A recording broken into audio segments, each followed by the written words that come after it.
I'm James Demer, the audio nomad, and today we have the honor of speaking with Ahmed, who is also SoundJedi and the owner and founder of Elise Audio in London. Ahmed's been in the hobby a long time and he knows more about IEMs than just about anyone.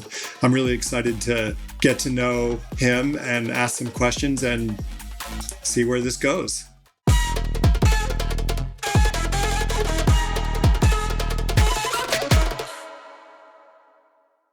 Ahmed, it's so nice to meet you. And what I'm really curious about is how you got into audio in the first place. Is this something that you've loved your whole life? Or can you tell me a little bit about when you discovered the joys of being an audiophile and music?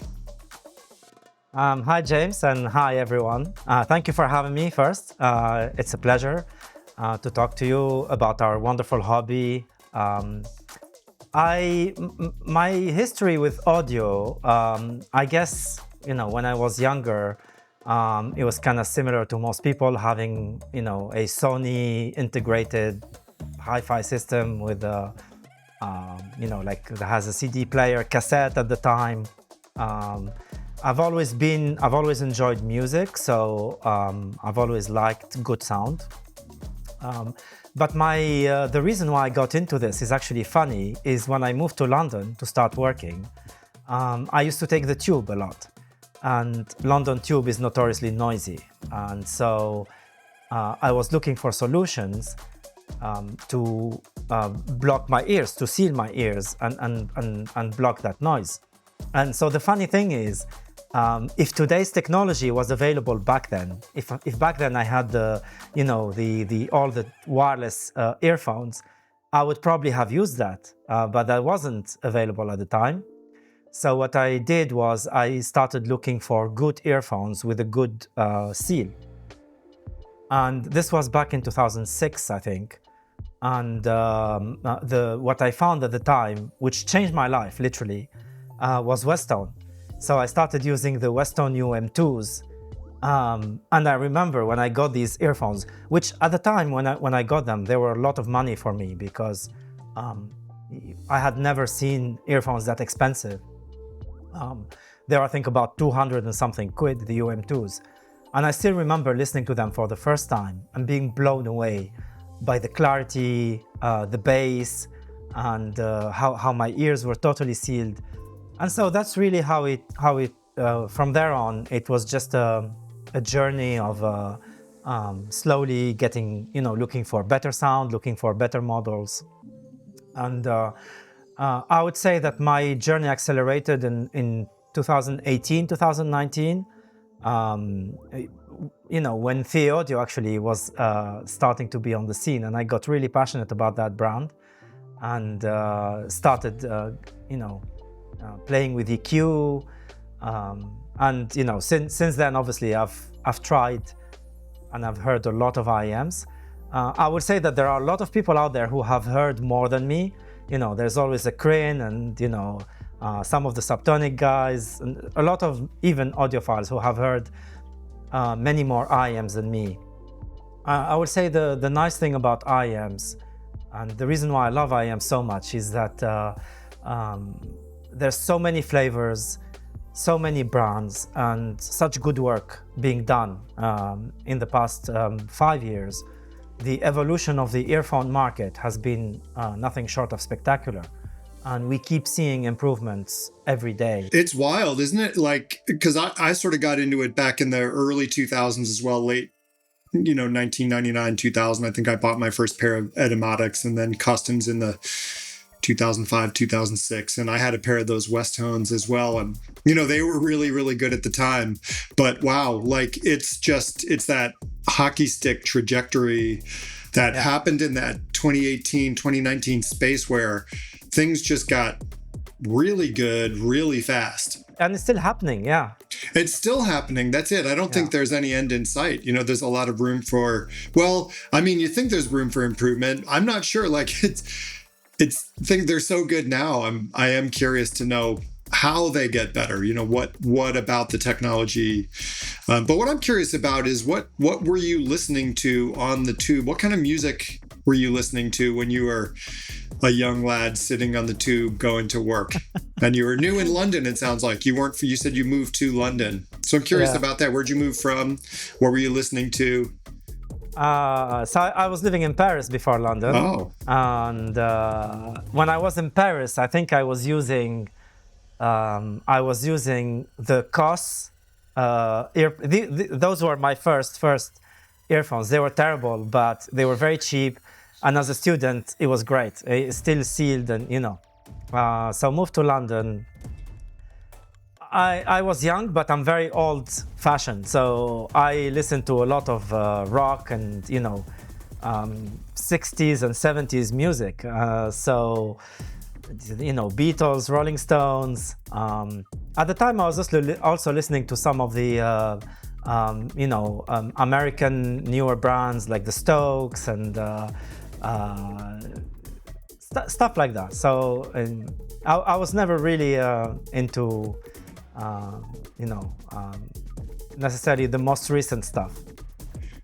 There's so much good music out there. I'm kind of with you. I think I grew up probably listening to a similar library, and it seems like a lot of IEM heads tend to gravitate towards that rock sound. So let's see. Let's fast forward to 2018. You're settled into London. You presumably have been working a job for a while, and I think it was probably around 2019 or so that I remember seeing your posts on the Linsoul Discord, and you were the first person I knew who got the V14. Was it the V14, the 14 balanced armature set? I think I was either number 2. No, someone got the V14 before me. Okay. It was Mike Bruce, I think, managed to get the V14 before Bruce. me. Obviously, HBB got V14 for review before everyone. Right. And I think I got the second or third unit of V14, but I definitely got the first Legacy 9. And, So the Legacy 9, that was the wooden one. It was made out of wood, right? Is that right? Yes, but my unit is resin.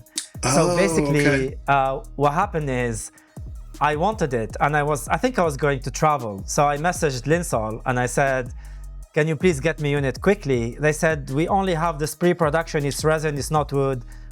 And then they showed me the pictures and I actually liked it. And I still have it to this day. Oh, that's cool. And that IEM has a long story. We can talk about it if you want, but... Lay it on me. I want to hear the story. Because I actually had that IEM as well, the Legacy 9 in wood.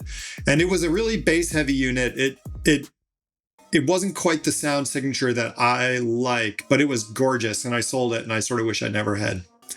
But let's hear your story. Yeah. So Legacy 9, so now we are talking about the COVID times. This is during COVID lockdowns, when I had both the V14 and the Legacy 9.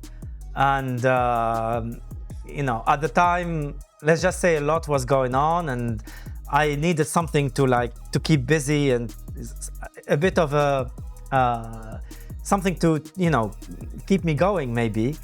And I started doing EQ on both the Legacy 9 and the V14.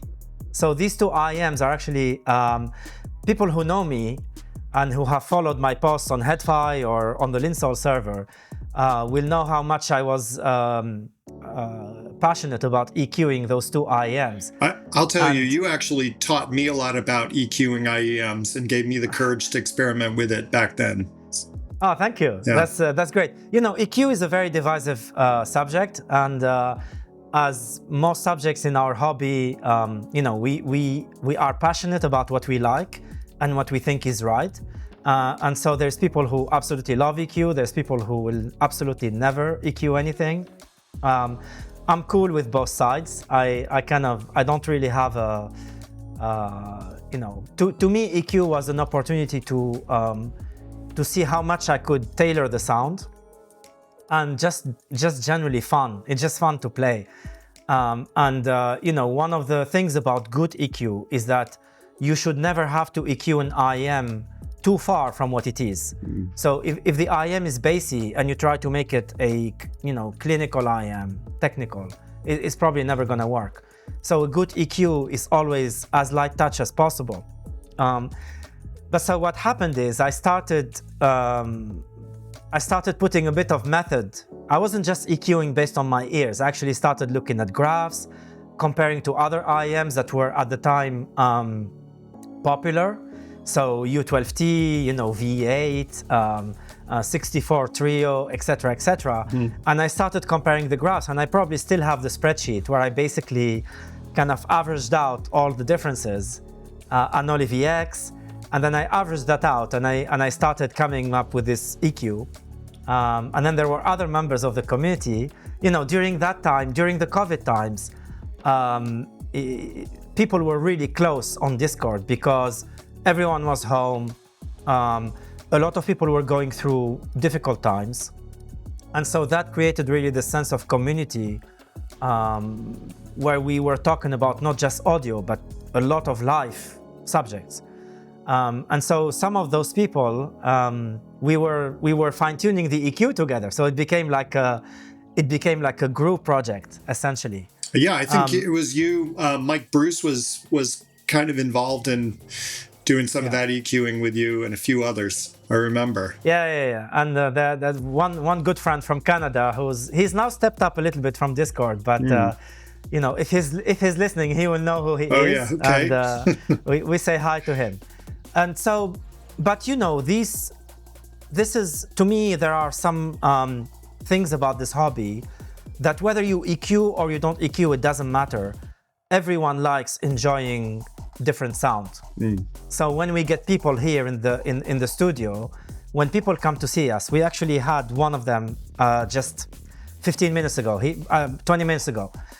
He's a customer who came to see us and said, I want this IEM. I don't remember exactly which IEM it was, and I was like, okay, great. Why is it that IEM that you want? And he said, I read the reviews, I watched the YouTube. This is the one I want to try. I'm like, great. Let's give you that IEM, and then let's give you 5 to 6 different IEMs that have slightly different tunings and different sound, and let's see what happens, right? And as often is the case, when the person listened to all the IEMs I gave him, he settled on something totally different. So can you tell us what he came in looking for, or what he thought he wanted, and what he ended up with, out of curiosity? I cannot remember what he came in looking for, but it was a bassy IEM, so I can't remember which one. Sure. He ended up with our Europa, which I'm wearing, which is our collaboration, right? Which is a very balanced IEM. For the audience, tell us a little bit about that, just maybe the details of that collaboration. Right. So let's go back to the Legacy 9. Okay. Because when I EQ'd the Legacy 9 and I liked the sound so much, and then I got other people to try it. And fast forward 1.5 years when I started Elise, one of the first things I wanted to do was to make a collaboration on the Legacy 9. So I reached out to Linsoul, the audio, and I said, guys, I really like this IEM, it's great, but I want to do, can we work on a slightly different tuning? Here are the adjustments. And I think at the time, unfortunately, it didn't happen for different reasons and schedules. But Legacy 9 was actually the first IEM that I wanted to do a collaboration on, because I thought there was a really alternative sound that was really good to put out there. And I like bass, so having a bassy IEM is always fun. Working on a bassy IEM is always fun. And then what happened a bit later is that I had the Symphonium Helios, which at the time, the Symphonium Helios and the Monarch Mark II were considered the top IEMs, kind of around $1,000, right? Which they were. And the Symphonium Helios, I had issues with the fit, personally, because the nozzle was a bit long. And the Symphonium Helios, correct me if I'm wrong, I believe that's an aluminum shell. It's a metal shell versus a resin shell. Yeah. So the Symphonium Helios is an aluminum shell, but the nozzle is a little bit thick and a bit long. Yeah, long nozzles, they don't work for me either. I remember the Mangard T, the original T, had this nozzle that was like the length of my pinky, and I could just never get the thing to stay in my ear. Exactly. So fit with an IEM, as a little segue here, but with an IEM, I tell customers if it doesn't fit, if it's not comfortable, it doesn't matter how good it sounds. Like, don't get it. Do not get an IEM that doesn't fit you. It's like the shoe of your dreams is in like a half size too small. Like, don't buy it. Yeah, exactly. Yeah. But at least the shoes, you can break them in and they will kind of adapt to your feet. But the IEMs are never going to adapt. The shape is the shape. That's true. So basically, the Helios, I had a little issue with the fit, and other people did. And then I wanted more bass because I always like more bass. Well, not always, but I tend to like bass. And so I reached out to Symphonium, who we work with as well. And I said, hey guys, would you make me a bespoke unit that would be a different shell, like shorter nozzle, and then add a bit more bass for me? And they said, yeah, cool. It's a bespoke project. It would cost you, but we can do it. And then I was like, wait a minute. I told them, would you guys be open to doing a collaboration, like a limited run of this model? And and at the time, Symphonium themselves were thinking about changing the shape of the shell. So they were like, yeah, cool. It would be a good way to try the new shell. And then we did the sound adjustment. So that's how the Helios SE, which was our first collaboration, came to life. Really, really cool project. It's a great IEM. It's a very unique IEM. It's actually an IEM that, in a way, kind of reminds me of the original Monarch because it's a more sub-bass focused signature with a lot of clarity still. Yeah. And, so that's how we started collaborations. Since then, we've done a few collaborations at different price ranges. Some of them have our name officially on them. Some of them do not. I still want to do a collaboration with Theaudio because, I'm still one of the biggest Theaudio fanboys out there. So I would love to do that. Yeah, we need to make that happen. Hey, I'm curious. Yeah. This is one of the things I was thinking about before we did the interview. And I think about it in my own life, probably because I'm not the most organized person. I have a lot of aspirations, but I don't always follow through. How did you start Elise Audio in the first place? Like, how did you, was it a big investment? Did you start in your living room?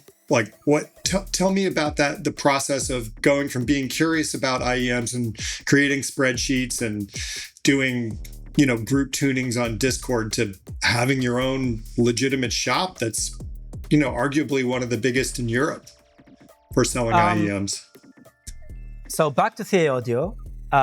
During COVID, professionally, again, I was in between things. And when I started getting the Theaudio IEMs, and funnily enough, in the beginning, it wasn't even the V14 or the Legacy 9. L3? At the time, it was the Legacy 3 that got me thinking. 3. Yeah. Because the Legacy 3 was such a great little IEM. Yeah, with the switches on the back. With the switches, and that was available in custom design, so you could customize the shell. I think it was $130, $130, $129 or something like that. It was very, I can't remember the exact price, but it was very affordable, and then you could make it custom. One dynamic, 2 BAs, as I recall. One dynamic and 2 BAs. Yeah, the thing was awesome. I broke a few sets. Yeah. I used them hard. So when I got the Legacy 3, my initial thought was, this is so good, and why is this not being sold in Europe? Why is this brand not present in Europe?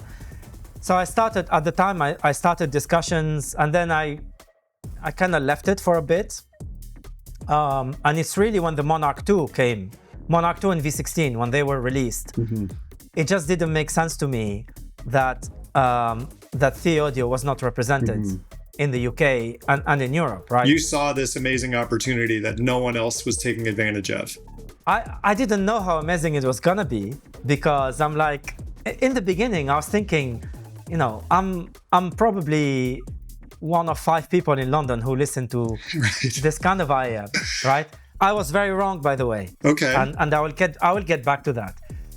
So what happened is I started Elise as essentially the first 6 months. I think my whole, the whole the whole catalog fitted in a backpack. Right. And I like that. And I started receiving people for auditions where I lived. So this was before having the studio. And started little by little expanding, working with more brands, started working with Fur Audio from the US. Oh yeah, Fur. That's Bogdan Belanoshko. Yeah. Yep. And that's Vitaly's brother, the guy that owns 64 Audio, right? That's his exactly. brother. Yeah. Yeah, Fur makes them cool. They're pretty innovative. I like the stuff they're doing. They are innovative, and we like that. In the beginning, the DNA of this company has always been, we want to go and encourage brands that are doing something new or that are challenging themselves, that are innovating. Yeah. It's not all about it's not all about novelty, but as we were saying, the IEM market is where a lot of novelty is still coming, but good kind of novelty. It's not just the novelty of repeating the same thing. Just to back up a little bit, so you went from being an enthusiast to having a backpack full of the audio products to did you open a retail shop? Like you started a website, you're working with other brands. You said you were in between things. Is it your full-time job now working for Elise? So at the moment it is. But back then it was let's see how it goes kind of thing. Yeah. So I started when I started it was website, and then I started receiving people for auditions. And the amazing thing that happened is that starting Elise, what we started doing as well was meetups.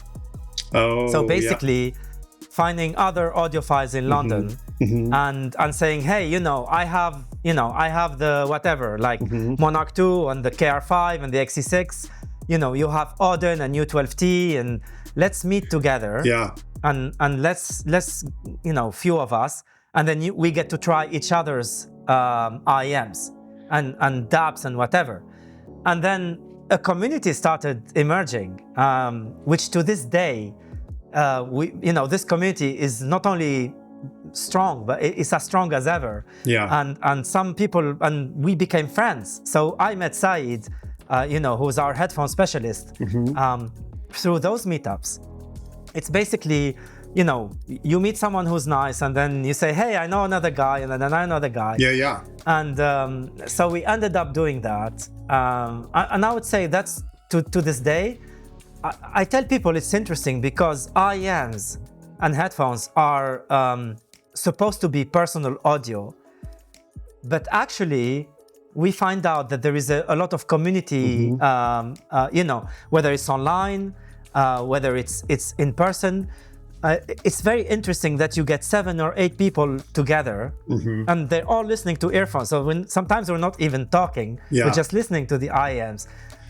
But because we are sharing that experience, we are sharing that emotional moment of good sound. It's a bonding relationship for sure. And I've seen that, at the can jams that I go to, they're always at a hotel, and sometimes I'll see groups of people sitting in the lobby who only see each other at can jams, and they're talking about anything but IEMs. They're talking about their lives and their families, and they've created real bonds and friendships. I think one of the things that makes our hobby special is the portability. Unlike, let's say, if you had home hi-fi equipment, you can't very well pack that up and bring it to a meetup, but you can grab your DAP and maybe the 2 or 3 IEMs that you have and go to a meetup and share them with other people in an afternoon over a cup of coffee or something. It's special.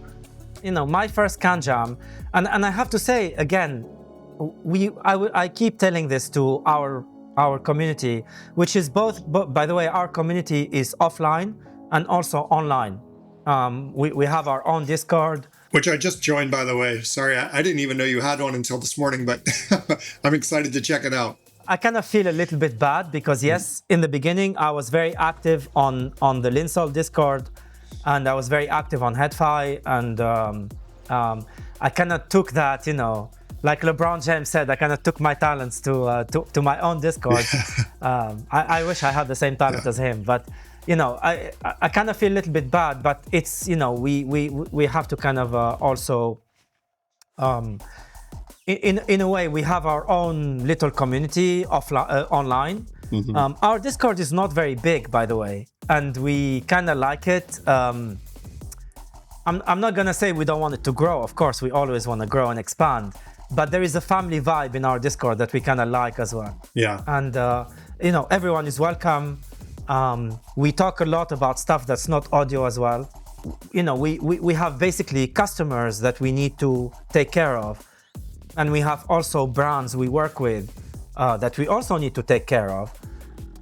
But in the middle of, and we know, we have all the fun of growing a business like admin and accounting and headaches.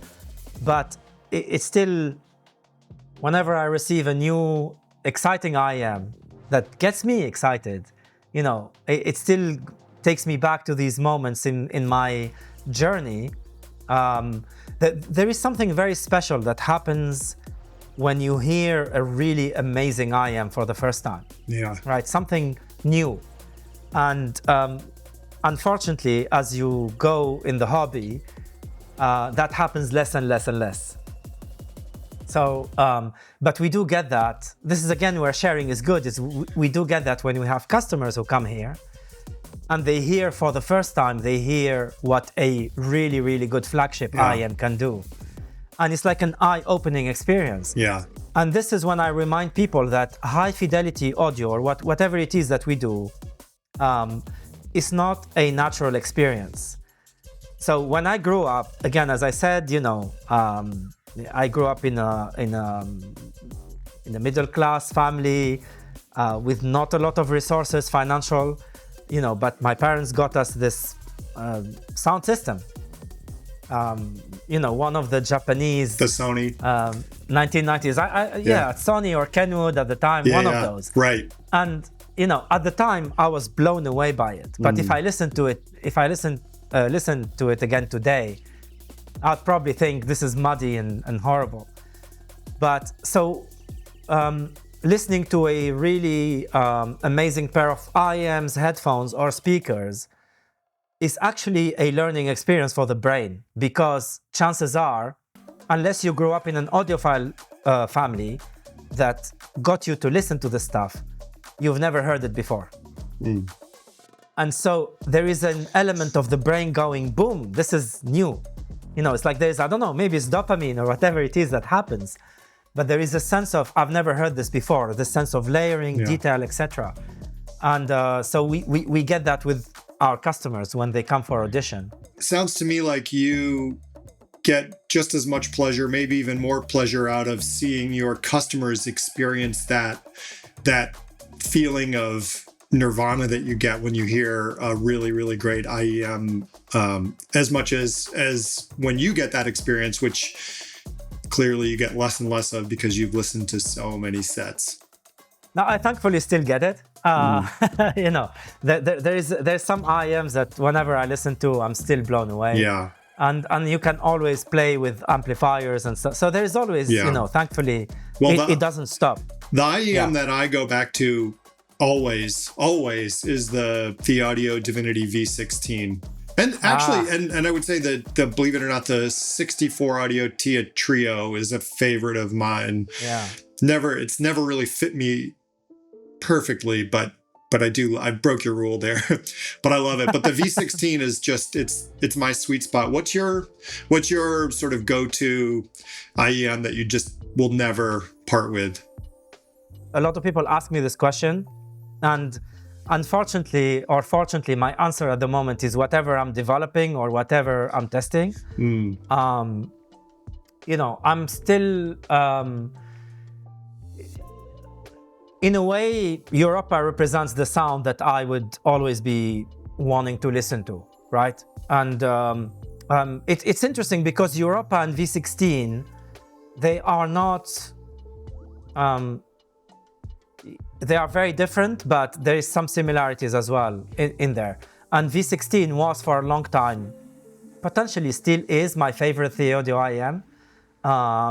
It's really between the V16 and the Prestige Limited. Yeah, Prestige Limited's so good. It's really, really good, right? Yeah. And that's what I like about brands like Theaudio. They're still pushing it. They're still innovating. They're still doing good stuff. They're still taking risks. I like brands that take risks. And Theaudio took a big risk with the Monarch 2 because the signature was significantly different from the first Monarch. And the first Monarch was such a hit. Yeah. And then they took a risk with the Oracle 2, where again, the signature was so different from the original. To the point where I think the Oracle 2 maybe should have been called something else. Yeah. Because now with the Oracle 3, we came back to the original signature, which many people love for good reason, right? So I like when brands take risks. You have to take risks. Obviously, Origin, has been also a really good innovation. Yeah. But in terms of IEMs that I really like,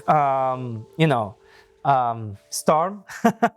That's the one that always puts a smile on my face. There's an IEM I've been curious about. I haven't had a chance to listen to it, but speaking of where IEMs could go in the future, this particular one uses an air motion transformer driver, and I think it's the only really commercially available AMT, and it's that GoldPlanar GL-AMT16, which I believe I saw on your website. Yeah. What does that sound like? It sounds like an AMT, which is funny because AMT sound is very special.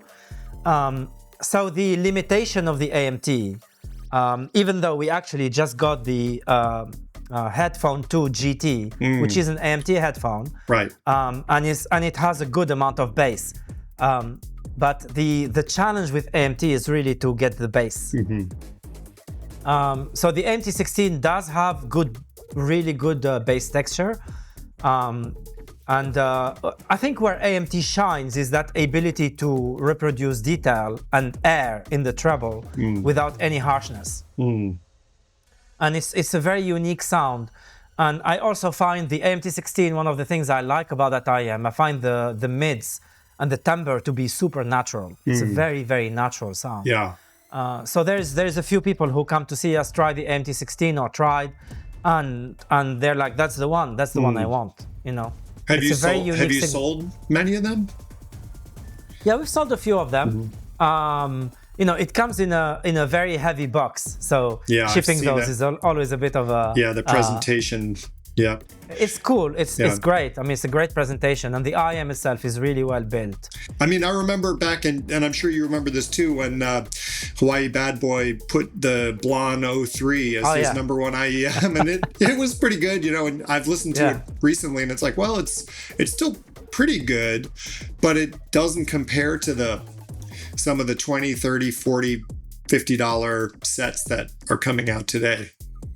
I know. I mean, the 02 is absolutely it's an incredible IEM for $25. Yeah. And this is not necessarily new because we had, as you said, the Belon was there. We had the Urban Fun. I've got a set of those too. The beryllium coated driver that I still have. That's an absolute bass monster. Yeah, me too. There was a mythical at some point. There was also a QKZ VK4, I think. Okay. That you could get for $5 on AliExpress. Right. And it was really, really good. Yeah. But then what happened is they stopped production or they changed the driver or something, and it's not the same anymore. So in the past, there were a few gems here and there, but now we have consistently been seeing, the category that I follow and that I like following a lot is the kind of 150 to 250. The 500, we have had good players there for many years. Like, Oracle has always been solid. The SA6 Mark II, the Dunu. Yeah. Recently the Mega 5 EST has been getting lots of traction. Yeah. What do you think? What's your in that one? You said the 150 to 200. What do you find is really floating your boat? I really like the Hidis MP145. Oh, I haven't heard it. Okay, yep. That's probably my pick still for budget. Okay. Or for very reasonably priced IEM, with the caveat that the fit is not great. Yeah. But I love that and also there is a small mod. You have to take out there's some foam that you need to take to make it sound better. But that's a different story. I like that IEM. I really like the arete, the Zigat arete. I love the arete as well. That's just wonderful. It's beautifully tuned. Yep. I'm looking forward to hearing more of these the Zigat collabs. I think some of them have been really, really good. Yeah. But so far, arete is that's the kind of sound I enjoy. It's technical but smooth and has good bass, good body. It really does a lot well. Ahmed, thank you so much for the conversation and the time and your stories and your thoughts on IEMs and telling us about Elise. If people want to purchase from Elise Audio, but they don't live in the UK, is that possible? Do you ship internationally? Of course, we ship worldwide, and we are very responsive on the chat or by email. So, do you or do Elise have any collabs or any interesting things coming up? Any products, meetups? Always. Yeah. Tell us, just maybe give us a little teaser on what what you're excited about for the next 6 months or so. I am working on a collab at the moment. It's close, but it's not there yet. It's a bit of a deviation from our other collabs. It's a bit more fun sounding. In the IEM space, there is no dull moment. I can't even keep up with all the releases and everything that's coming up. Ahmed, SoundJedi, Elise Audio founder and owner, thank you so much for taking the time to speak with us. And I actually look forward to making a trip to London and setting up an appointment and coming to your beautiful studio and spending an afternoon with you listening to headphones and IEMs. Please, welcome anytime, and thank you very much. It's been a pleasure. It's always good to share the passion. It's really cool. Yeah, cool. All right. Talk soon. Thank you, James. Bye. This video is brought to you by Linsoul.com. Linsoul sells IEMs, headphones, amplifiers, digital to analog converters, cables, really just about anything you could want for personal hi-fi or even home hi-fi. Their prices are great, the quality is exceptional, and their customer service is really second to none. Check them out in the link below.